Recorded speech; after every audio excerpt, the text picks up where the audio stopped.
Army is also upgrading its existing M4S to a new M4A1 standard.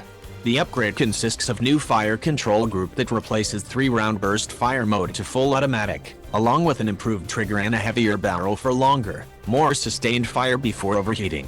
The A1 also has ambidextrous controls for lefties. New rifles are being delivered to the M4A1 standard, and older rifles are being converted at a rate of approximately 300 a day.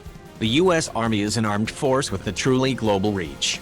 At any given time, America's premier land power operates on several different continents simultaneously, from hot, dry deserts to humid jungles and sprawling cities. Its infantrymen carry a weapon whose lineage dates back to Vietnam but which has been constantly improved to become the weapon it is today. Rugged, simple and accurate, the M4 Carbine is the standard infantry weapon of not just the Army but all of America's ground forces. The story of the M4 goes back to the mid-60s and the early days of the Vietnam War. The Pentagon, mulling sending hundreds of thousands of troops to South Vietnam, wanted a small, lightweight service rifle to replace the larger standard-issue M14. The new AR-15, or Armalite Rifle 15, was smaller, lighter and fired a smaller 5.56mm bullet. A soldier carrying the AR-15, later designed the M16, could carry twice as much ammunition as a soldier carrying the M14. Demographic trends also meant that more and more soldiers were coming from cities and unfamiliar with firearms, and the M16 with less recoil was easier to train soldiers to proficiency. Despite earlier battlefield success, once fielded in large numbers, the M16 quickly started racking up complaints. A last-minute change in propellant powder, as well as the erroneous belief that the rifle never needed cleaning, caused many jams on the battlefield.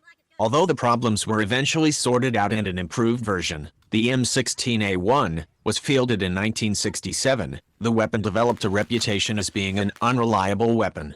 In the mid-1980s, the A1 was replaced with the M16A2, which featured a thicker barrel and 3-round burst capability. In the early 1990s, the Army purchased a limited number of M4 carbines. The M4 had a collapsible stock and a shorter, 14.5-inch barrel, as opposed to the longer 20-inch barrel of the M16A2. That made the weapon easier to carry in tight spaces, particularly armored vehicles and helicopters, while also easier to operate on close-quarter battlefields such as cities or jungle. The price for shortening the barrel was slightly decreased muzzle velocity and range, but these were considered acceptable trade-offs. The wars in Iraq and Afghanistan accelerated adoption of the M4, to the point where it is carried by the majority of the U.S. Army and Marine Corps. The weapon weighs 7.3 pounds loaded with a 30-round magazine.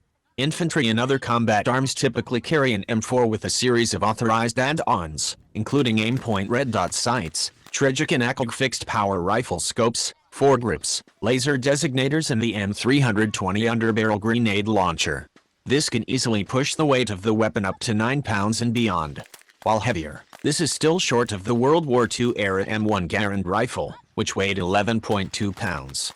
The M4 still has its critics, including a retired Major General, who have derided this descendant of the M16 as inadequate for modern ground forces. They point to the direct impingement gas operating system, which siphons off hot gases from burning gunpowder to chamber the next round, is guilty of fouling the inside of the rifle, increasing the likelihood of jams. They also deride the 5.56mm round as having insufficient stopping power and believe the M4's barrel is not thick enough to avoid overheating in sustained fire.